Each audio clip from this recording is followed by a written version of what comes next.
All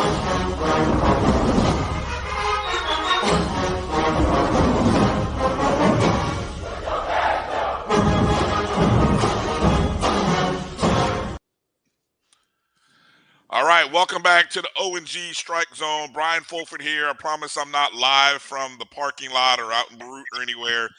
Just having some audio visual difficulties. That's Kelvin Rozier, Kofi Hemingway, and joining us is our all-SWAC. Let me see if I can get all the accolades up.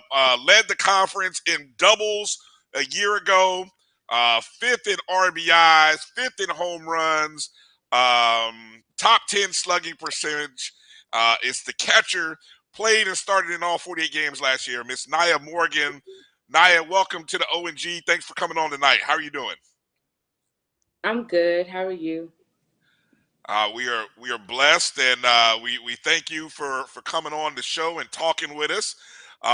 So hey, let's get right into it because I know we were just kind of talking off in offline in the break there. The softball team just had their fan day experience on Saturday. Uh, let's start by just telling us how that went. Kind of update us because last week we had Coach Patterson on telling us about it, so we get you on to kind of tell us after the event how it went. It went really good. We ended up having a lot more fans than we expected to have, which is good. We signed a bunch of papers. We saw little kids, got to interact with them, which was really good.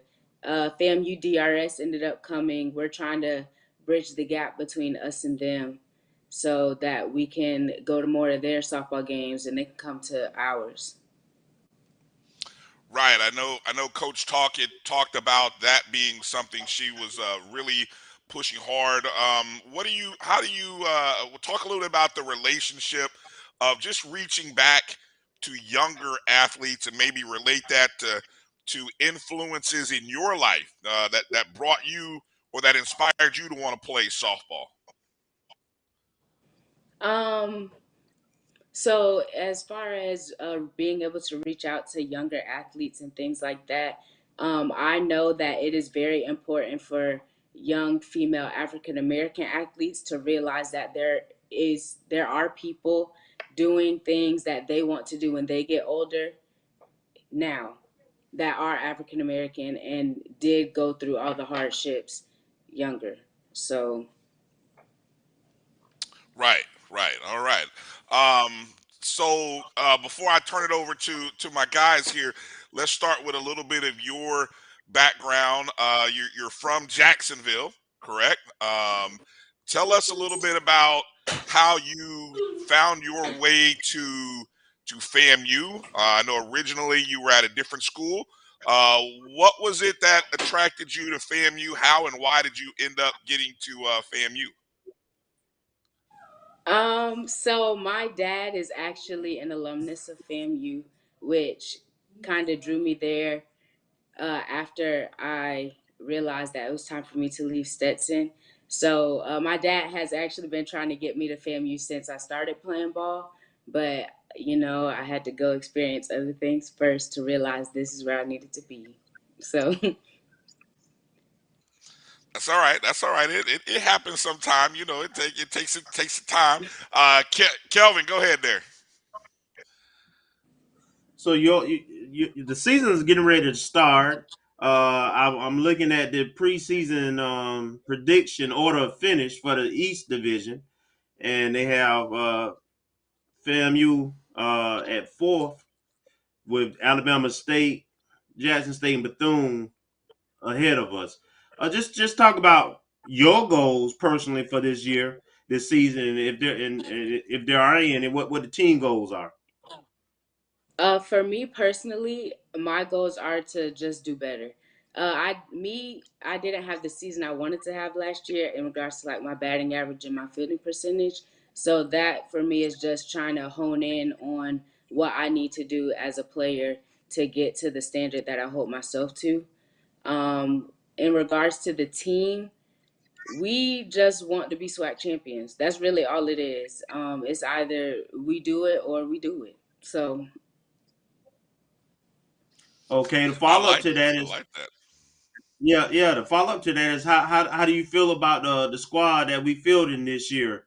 How are we coming along? Good, actually, really good. We have a bunch of good athletes on our team, which is very good. We have a lot of girls that are coachable, which is also very good, and many girls that can play a couple positions. So that's pretty good. Awesome, awesome. Go ahead, Kofi. Well, I'm excited. Tell me about your off-season training. Like when you're not practicing with the team, what are some of the things that you do to make sure that you are in top form going into preseason camp? Me personally, I just hit a lot. So like I'll go even if it's at 10 p.m. I'll go to the field. I'll hit some balls off the tee. I have a friend that comes with me. She'll throw front toss and we'll just throw front toss to each other. For me, fielding, I wouldn't say it's not a problem, but it's not something that is very detrimental to my game. Hitting is really where it's at. So I just try to hit a lot in the off season, try to perfect some things that I may think I struggle with. Awesome. And talk about fielding. You are a catcher, even though you played a little bit of third base. What do you? Did you start? And I don't know this because I didn't. I couldn't find this in the stats. Did you? How much of the game? Now you played and started in all 48. What did you play all catcher in those, or what percentage did you play between catcher and infield? I kind of split half and half. I probably played more, like 65% catcher, but I did split it between third base and catcher for most of the time. Um, yeah, that's pretty much it. But I did catch a lot towards the end of the season when we got into more conference games. So when Friday rolls around, 11 a.m. I think is that first game, or are you behind the plate, or are you on the hot corner? Which where will you be starting? I'm not sure. She hasn't talked to me about it, but I think I'll be catching that game Okay, just to start the okay. season off.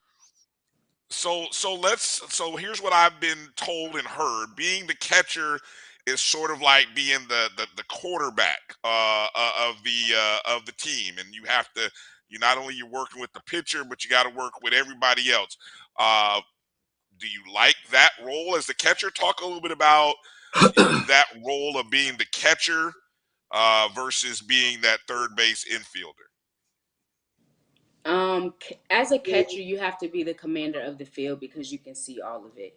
So we are in charge of telling people where the plays go, just keeping people in tune with the game and what's going on. So like just stuff like that.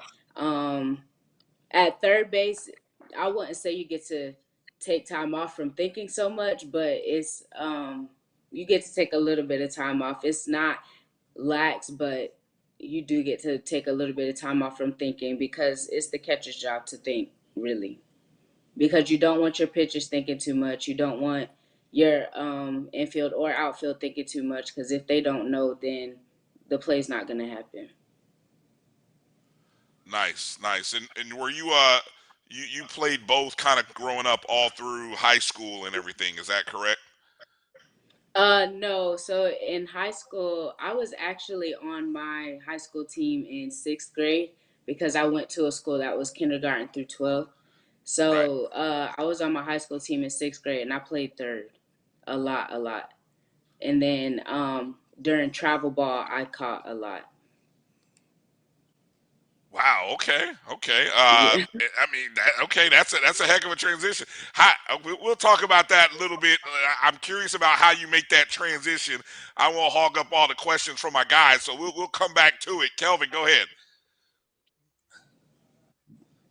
I want you to talk about your approach to from game to game. Like I believe Friday you all have a doubleheader. So Yes, do sir. do you approach that first game differently, knowing that you got a second game the same day? Uh, and does it vary on whether you catching versus being at third base? Just kind of talk about how you approach and do your game management on game day with doubleheaders. So I usually do start catching like on the days that we do have double headers. I'll start behind the plate, which I know that, and just knowing that before I go into the game also does help so I can mentally prepare myself for the role that I have to take.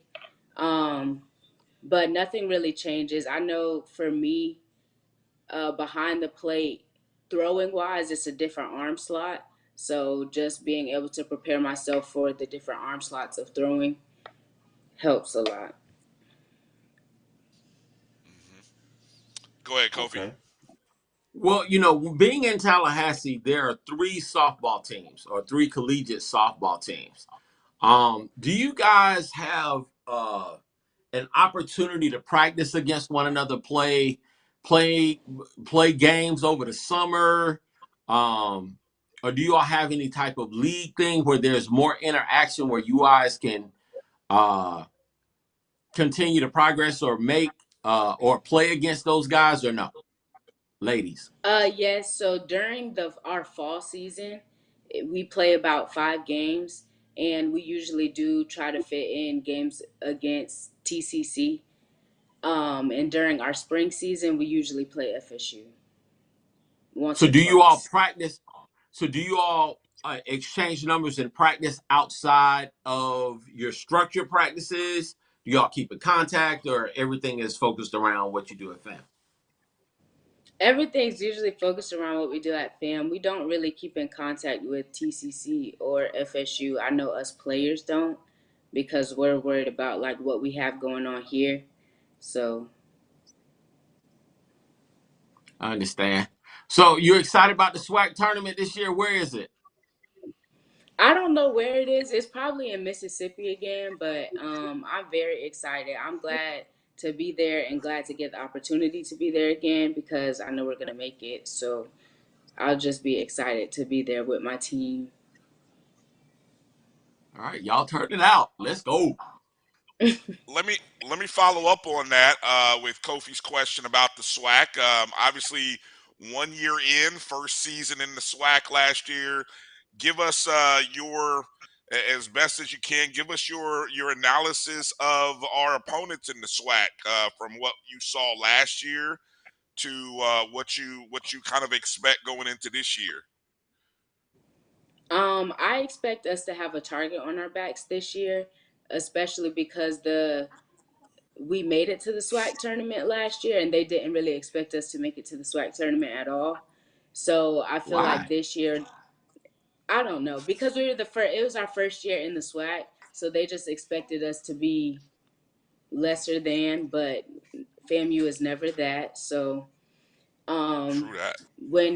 when we are going into the SWAC, I think we're gonna do great. The other teams really underestimate us, but that's good because we have a chance to show who we are.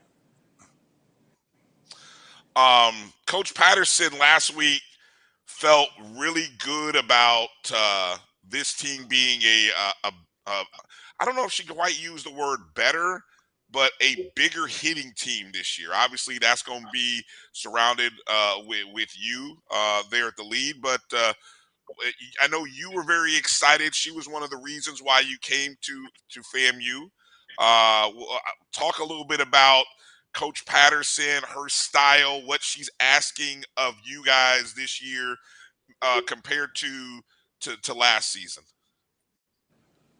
Um, so Coach P, she has a very different coaching style just because she's more focused on how we're feeling. So like at the beginning of practice every day she'll ask us how we are, which is good because it's a lot going around right now. So for us to be who we are and the woman that we are, that's very important for us. So caring more about the athlete itself rather than the sport more than the athlete really will help us this season. And she's great at doing that. Practices are very structured. We are out there doing things that we weren't doing last year. We're out there for a lot longer than we were last year. So I think that will help with endurance wise when we get to gameplay. We'll be able to play those 7 inning games. Yeah. Let me ask this, because AD Sykes came and sat with you all and had a meeting with you all. What has that transition been like under her leadership, and what do you like about her? I really love AD Sykes. She is very in our face as the softball team and as women athletics in general.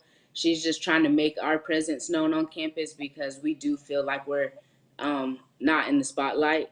So for her to come in and really hone in on the women athletes is very crucial and beneficial for us to get more seeing time in the spotlight. All Awesome. right, and looking at the roster, y'all have 11 seniors. So Yes. so explain to me, being you one of those seniors, so kind of explain to me what that means in terms of leadership and how having an experienced team can help this season. So, yes, there are 11 seniors. That just means that the recruiting class coming in after us has to be big as well because you do have to replace 11 bodies. So, for us, leadership is more on a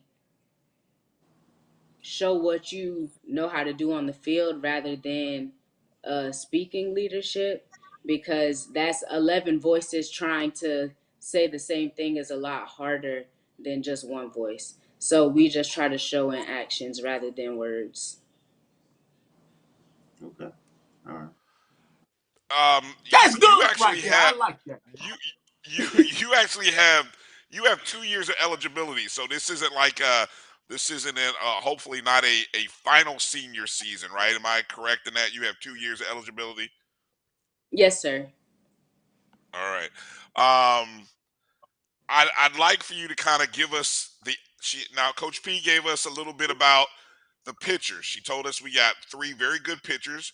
Of course, probably the more well-known coming back this year is Christiana Beasley, who was part of the preseason All-SWAC. But tell us about the three as the catcher. You got to know these young ladies, and what they do, what they don't do, what they like, how they like to be talked to. So give us a breakdown of your pitching staff, of our pitching staff this year. So, like you said, I do have to know the pitchers and really know how to talk to them because each player needs something different. So, for Christiana, she's very straightforward. She would want you to just tell her how it is. And the same with Nadia. Nadia is very, but Nadia really goes off of the catcher's facial expressions. So for me, when I'm catching Nadia, I just have to make sure that I'm smiling at her, telling her she's doing a good job, just telling her, hit me right here, like hit these spots, you got this, it's me and you, stuff like that.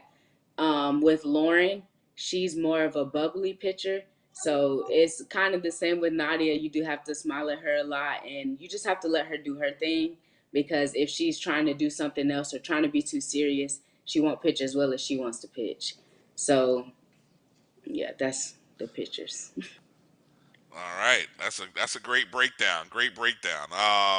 And I know we as fans, is there anything that we as fans need to be aware of when we come to the crowd? I mean, who on the staff feeds off the juice from the crowd? The whole team. We love All when the right. crowd is involved in our chants, our cheers, when they're trying to talk at the other team. We love that kind of stuff because that's more people on our side. So tell me of the fan bases in the SWAC, and be honest. We can take criticism and everything. Which one was the most exciting and intimidating crowd that you all saw in the SWAC last year? If it's us, it's us. If it's not, let us know so we can step up.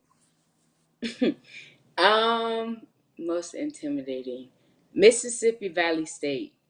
They were probably What? the most.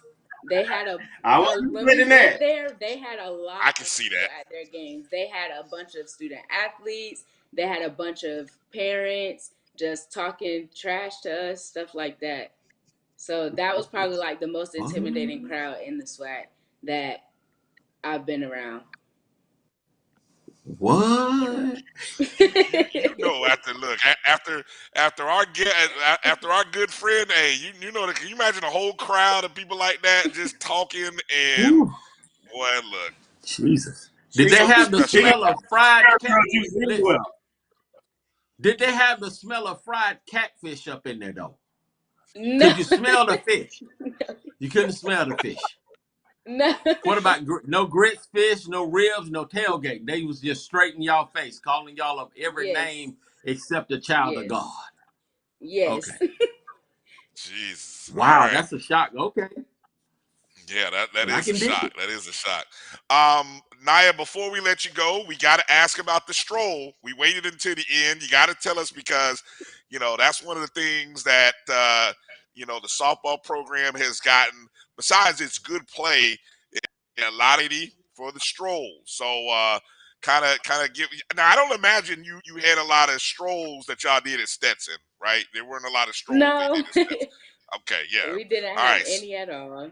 Yeah, so talk a little bit about the strolls. Who's the stroll leader? Or I might not be saying that right. You know, I didn't pledge or nothing like that, so I don't know anything about strolling. But but give us a breakdown of the strolls, the softball strolls. Well, really, so last year when I came is when we tried to implement it back into the program because it was there when some of my teammates' sisters were on the team. So that's when we tried to implement it back into the program.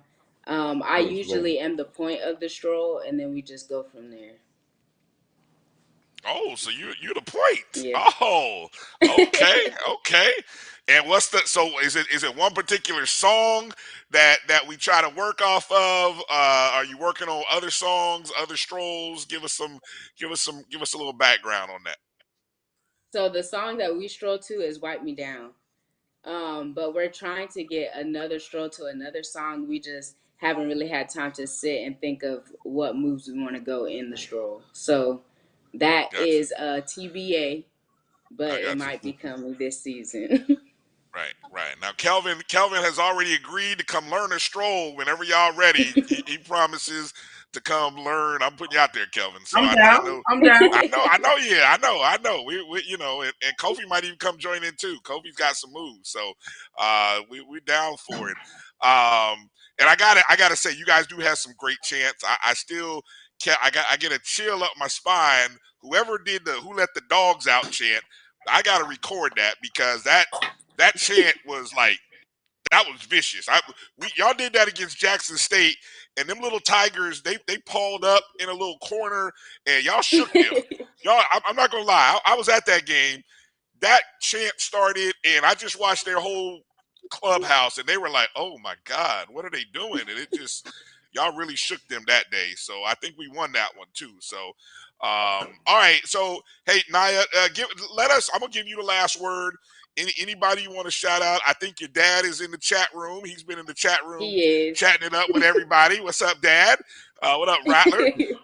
So any shout outs you want to give? Anything you want to tell us? I'm gonna give you the last word, Nyah.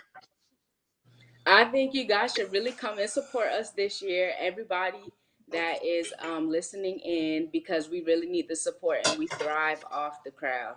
So that is very important for us. And I want to shout out my dad. Hey, Dad. And my mom, if she's watching. Hey, Oh. Mom. And then I want to Oh. shout out Josh, our camera guy and social media networking guy, and my best friend, Janaea.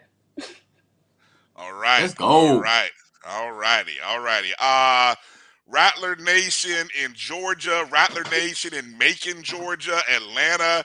This weekend, the season begins. We're playing 5 games in the Macon tournament beginning Friday afternoon against Jacksonville State, 3 p.m. Eastern. Then we have a night game against Mercer, the host school at 8 p.m. Then we get a take on Hampton. I know that'll be an exciting one. We get a chance. What was the young lady's name who pitched in the in the Little League World Series? She's still playing with Hampton. I can't even remember her name, but we play Hampton at 11:30 on Saturday. Army on Sunday, and University of Buffalo on Sunday. So a great weekend, great opportunity to come out to Mercer University in Macon, Georgia, support the Lady Rattlers. Come see 1, 2, go see all 5 games this weekend. And look out for Nyah, hitting some bombs, some doubles, catching it up. I'm sure it's going to be a great weekend. We're excited for you guys, Nyah, because Coach P, she got us excited. I mean, I look, we got a big expectations for you guys, and I know you guys do too. So we wish you much success this year, good health, and we look forward to meeting you in person and watching you all play. All right. Thank Wipe it you. down. Wipe it down. Wipe it There it down. is. Wipe it There it down. There is. we go. There, wipe it down. There we I go. know. I know. Let's Get your go. stroll on, Wipe everybody. it Get your down. stroll on. All Wipe right. it down. We're going to come back Wipe on it the other down. side of the break with more. You're watching the ONG Strike Zone. We'll be back in a moment.